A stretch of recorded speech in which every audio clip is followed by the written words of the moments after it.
them, and those two players, they have to win to stay in the long run. Yeah, because of course, if you want to be in the top 8, you have to stay at a X2 record. So that's what they are going to aim there. And we see Pietro starting with a very, very good card here, the 7th Tachyon. We've seen this card a lot during the past formats. And also, especially if you have been playing Genesis format recently, that card an absolute staple in so many decks there as well. And we are grabbing that X Ryzeal, and there's nothing on resolution. So big sigh of relief there from Pietro, as Drone and Lockbird apparently is not going to be a factor here in this game just yet. Sending the aggregator here. Any response to that? Neither. Okay, so we are free to do whatever we like here, but please note that with starting with the Ryzeal cards here, there is no longer a bridge between the Ryzeals and the Mitsurugi cards, at least not from the direction that we're going in right now, so we can't go into King of the Pharaoh Limbs, accessing those Mitsurugi cards, which are not only in our own deck, but also, now speaking about Kevin's deck, there is Mitsurugi cards in a Synchron deck. And of course, that was the deck I was talking about when I was talking about the legendary decks that just recently released. And there is an Ash Blossom and Joy Spring on dual drive. How badly will that stop Pietro here? Not as badly as he wishes, as normal summon Ice Ryzeal comes just after.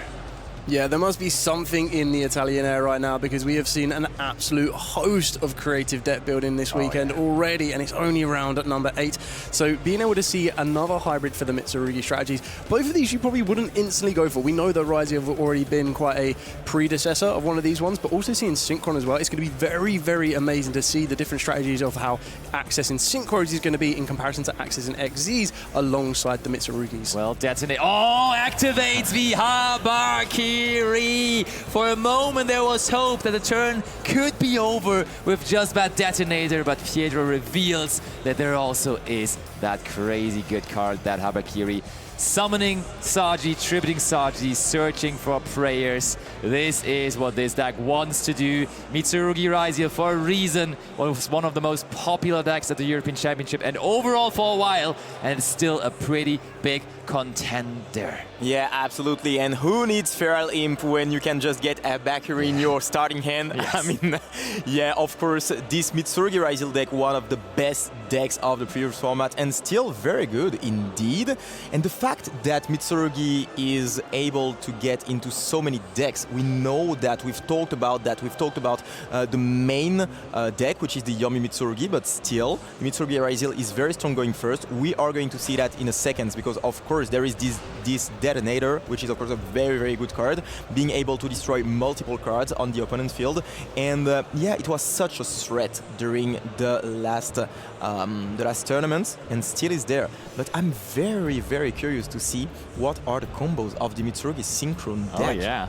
I can't wait to see if Kevin can just get back into the game and try to break the field, because the field is going to be very, very hard to break. You know what though, even if Kevin possibly would not be able to show us his combos here in this game, I can tell you we prepared a little bit of content with him as well, because before the event we were showcasing some of those very cool Synchron combos with the new cards together with Kevin. So there's another segment coming, so stay tuned for that to learn more about that deck later on throughout the stream. But for the moment, we've gone into the interesting option to summon out Ragnar Zero. And Ragnar Zero on its own, not particularly exciting, but when you already have the dual drive on the field, manipulating attack and defense points on both sides of the field, Ragnar Zero all of a sudden becomes a quick effect to destroy opponent's monsters, any opponent's monster, because they're all at the moment lowered by the dual drive. And we finally see the Futsu on the field. Futsu, such an incredible card, to be honest. I mean, when it's on the field, you kind of have to take care of it. But if you don't, I mean, you just keep getting some bodies on the field, some monsters on the field, and it starts becoming very, very hard to just get back in the game.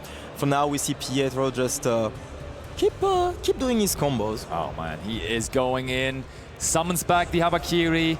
Futsu also comes back, but we of course have to search beforehand.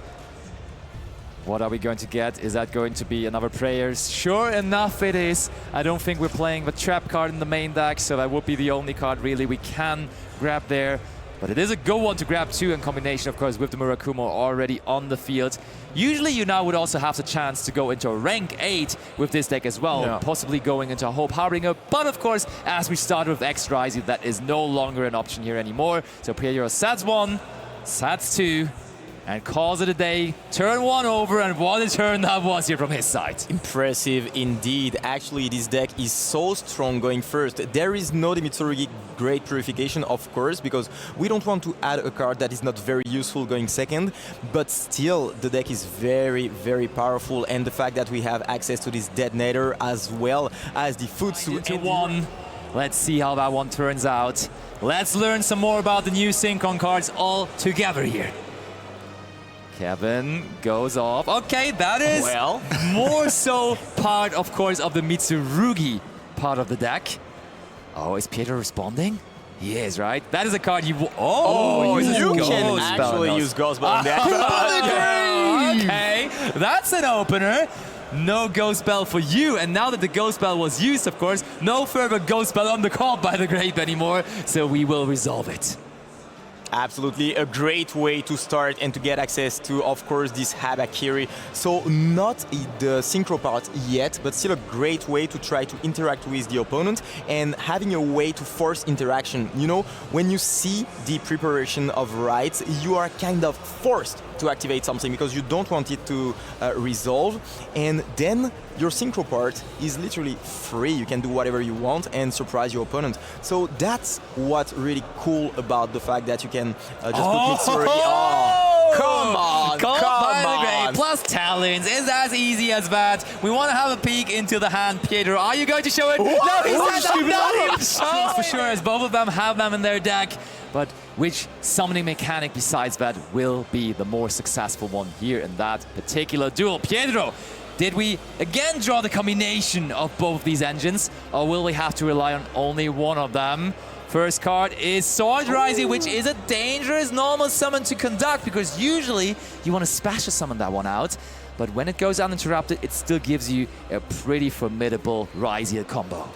Yeah, absolutely, and we see that Kevin didn't have anything to say on this normal summon, and it still leads you to full combos. So if there is nothing on the side of Kevin, I mean, Pietro will be very happy with that. But for now, we are going to special summon the very powerful X on the field and send the Aggregator. So we've seen that already. We've seen this combo already, and we know that it can lead to a very powerful field if we get access to the Mitsurugi part, because I think this deck, its power revolves around the ability to get access to both engines, and if you are not able to do so, I mean, we might see Synchro win over here. Yeah, I think definitely the deck is at its peak when it gets both engines into the gameplay, and sometimes it's just a little lackluster when it only has access to one of them. Here comes the Duo Drive. Do we have an answer to it again? Does not seem like it, not even an Ash Blossom on this. So how big is our Ryzeal package here really? Do we maybe even play cards like Ryzeal Cross in this? Is there possibly also the Star Ryzeal? We shall find out. Pietro. Oh yeah, there is it. Ryzeal Cross gives us more possibly to put up on our end field. And this is, of course, a very good interaction. Being able to negate something on resolution was always very strong. But I mean, that Ice Ryzeal, crazily good normal summon. We had to normal summon the Sword Ryzeal at the beginning of the turn, though, so it could only be special summons here, which is not as good because you have to, of course, send another card from hand for that. But for now, we are going to special summon back this Sword Ryzeal on the field, and now we are going to get access probably to the famous Detonator and attach this Aggregator from the graveyard. I mean, it would probably be the case normally. I think that we're going to see that very soon. Yeah, indeed, it's going to be the case. And for now, we don't see any Mitsurugi card, which is a bit scary for Pietro, to be honest. But still, I think that the Detonator is very good into the synchro strategy in general, because you want to get those monsters on the field, and to get access to the synchro, you have to synchro summon with two monsters, with especially a tuner. And if you get rid of all the tuners using the Detonator, I mean, it is of course very strong.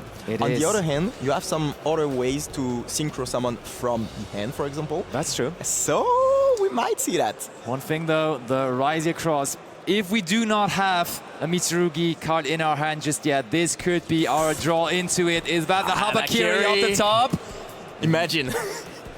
Oh, that would be Pietro. amazing. Little dispense here. Do we have it? What is it going to be? We could also just still smash someone out the Ice Ryzeal. It is, okay, we have Sword Ryzeal and Ice Ryzeal. True. Maybe we're just going into a Dugaris here, still trying to fish for that Habakiri. That could be another possible way. Yeah. There is Ice Ryzeal giving up on the Saji. So that was not the card we wanted to draw there, really.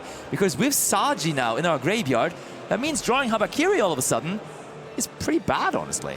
Yeah, and the fact that you are able to go into Dugaris is, of course, very beneficial. It is because, Dugaris. yeah, you want to draw into your engine, but also into your free spots. You want to get those cards from your deck, so there is almost no bad draw, and here we are going to try to get access to the Habakiri, of course. I think Prayers is much better here, because Habakiri does not give you access to Saji anymore, but if you have Prayers, you can bring back the Saji, and that could be our way to glory. But first of all, we need to discard something for this Dugaris here. Which card in our hand is the least valuable? Turns out to be Futsu. Okay, so we have a Mitsurugi card, but it's not one that does anything really on its own. Do I see? I see another ritual, to be honest. I think there is a Habakiri. Is it Habakiri? I think there is Habakiri. No yeah. good duel without Habakiri. Both players going by that motto. And now we see Pietro in this game also activating that. But now, okay, so we can splash summon out Kusanagi. Kusanagi could add back something. And that could be the Saji, but that doesn't really do too much on its own still. We need another piece of our Mitsurugi engine here. We need a Prayers, we need a Ritual, something like that is needed to actually make a play out of this. So we are going to add back the Saji to the hand, and now the question is, what did we draw? Do we have the spell card? That would be absolutely amazing, of course, for Pietro, but for now, of course, as you just mentioned, it's not going to do a whole lot. And he does not. Look at that. We were missing a crucial part. You need to draw the right Mitsurugi cards sometimes. And we have drawn multiple of them here. But Saji and also Futsu in combination don't really do too much, as we can clearly tell here. We're going to see some synchro. Please. Finally, Kevin. Oh, Dark Ruler. No more. That is a very good card, of course, because you get rid of the Detonator on the spot. So there is still the Ryzeal Cross, of course, but now you are so free and you can maybe show us what your deck can do. That's lovely, but still, there's the Saji. We have drawn the Saji as well. Kevin, come on, finally show us those Synchro monsters, please. So, with the Detonator being negated, still, though, it can activate its effect, and there is a Mariologic Aggregator underneath it, meaning, even though the Detonator won't resolve, it can still activate and then negate something face up on the field. Not going to negate that Saji, as that was already taken care of with the Infinite Impermanence. Still something that we have to consider for later on. And there is finally what we were waiting for so long. And now Pietro has to read and is wondering, where is this one coming from? Stardust Illumination. The dragons are back, and they are Synchro Dragons, and we are now just able to send a Stardust monster from our deck to the graveyard. Yes, this is where it starts to get really, really exciting, because the Stardust you're going to want to ideally send, if this is allowed to resolve, is going to be your Stardust Synchron. In doing so, the other benefit that your Stardust Synchron will give you is it lets you tribute your own monsters, which we know as the synergy with the Mitsurugis can start to give you a little bit more of additional effects to special summon it back from the graveyard. It will get banished when it leaves the field, but after that moment you've already got exactly what you need, because it will also allow you on summon to grab access to a spell or trap that mentions Stardust Dragon in its text, and we did get a really good one in the Legendary 5D's decks.